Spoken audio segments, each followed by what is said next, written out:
What's up guys, YOLO here. So today I'm going to talk about XRP. Why do I believe that XRP will inevitably blow up in the future?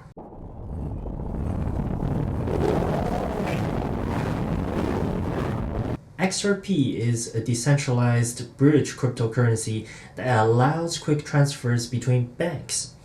We've all had to do international transfers sometimes in our lives, and normally it would take about 2 to 3 business days for the transaction to be processed.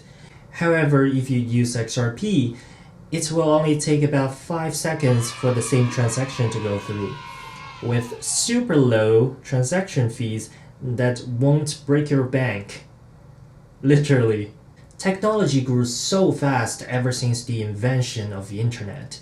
We have seen a lot of tech companies in the US just dominating the entire market. So that makes me wonder, if technology is constantly changing, why are the largest banks still using that Swift crap from 2014? It is so slow and you pay so much fee during the transactions.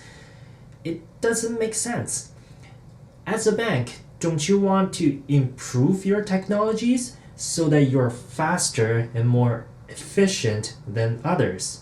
That's right, they don't.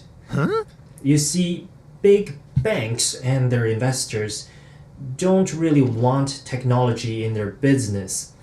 They would press the pause button on technology if there is one. All the unnecessary transaction time and currency exchange actually generates lots of profit for the banks. And they don't mind taking a cut from all the currency exchanges either. So in reality, there is really no incentive for the big banks to be innovative, as they are already on the top and all they have to do is to stay on top. That's why they don't want a fast and reliable network that can instantly transfer money in seconds. And that is why there was so much hate around XRP, because people with lots of money and power doesn't want XRP to succeed. The blockchain technology XRP Ripple brings to the table will completely disrupt our outdated banking system, and eventually there will be a redistribution of power and wealth in the banking world. So if the biggest banks are saying no to XRP, how can XRP succeed? XRP will succeed for one simple reason: competition. You see, XRP's target was never the largest banks or the most powerful countries like the US. They won't have a chance negotiating with the people who don't want their service in the first place. Their real customers are those small banks and small countries with ambition and desire to grow. Right now, there are more than 300 banks using XRP, and countries like Japan and Singapore have already accepted XRP as part of their monetary system. These small banks and countries are always looking for ways to surpass their opponent, and XRP offers a solution that they simply cannot refuse. Now, if you're able to transfer your money from one country to another within 5 seconds with a bank, are you still going to use that old bank that will take days for your transactions to be processed? Absolutely not. Customers are not stupid.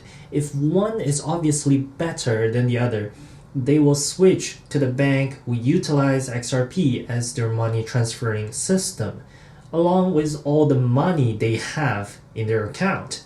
Once the big banks see how successful the small banks have adapted to XRP's Ripple network, they won't have many options left.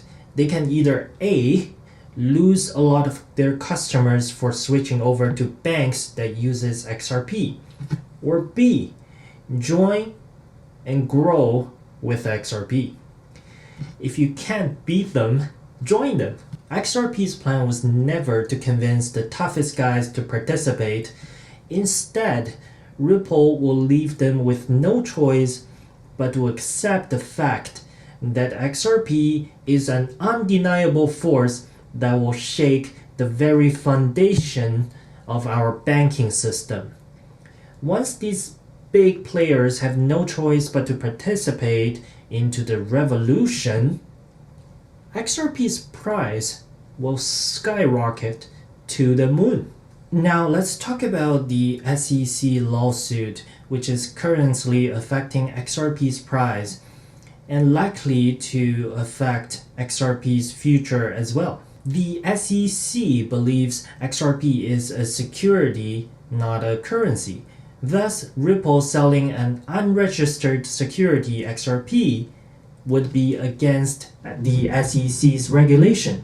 The method the SEC used to decide if XRP is actually a security is called the Howie Test, which was the rule they used ever since 1946.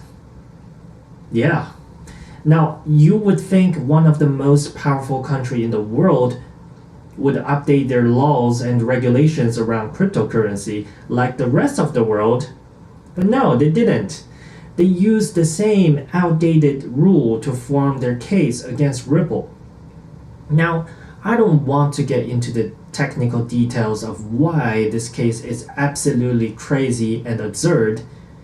I just want to find out what is going to happen to Ripple and XRP once the case settles. So we have A, best case scenario, the SEC drops the case, everyone's happy, and the price of XRP will skyrocket to the moon.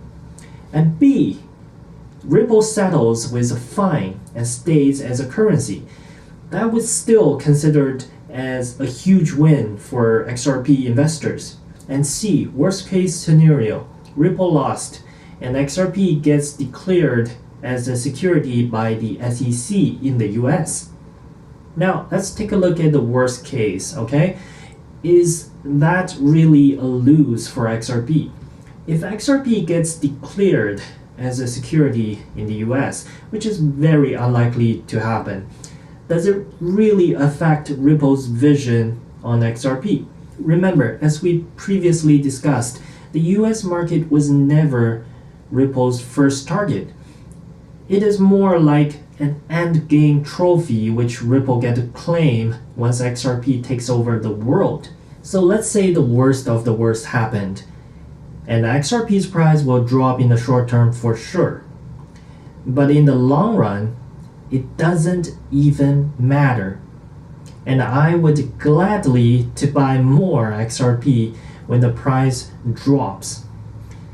Guys, I'm so bullish on XRP. I think in the future, we're not just gonna have one dominant currency. Instead, we're gonna have cryptos, we're gonna have fiat currencies, as well as, central bank digital currencies growing at the same time. And XRP as a bridge cryptocurrency that communicates with all these currencies is absolutely necessary in the future. Alright guys, that's it for today. What do you think about XRP? Are you as bullish as I am about XRP? Leave your comments down below. YOLO will keep making stocks and crypto videos. If you enjoyed this video, please like and subscribe, and I'll see you in the next video.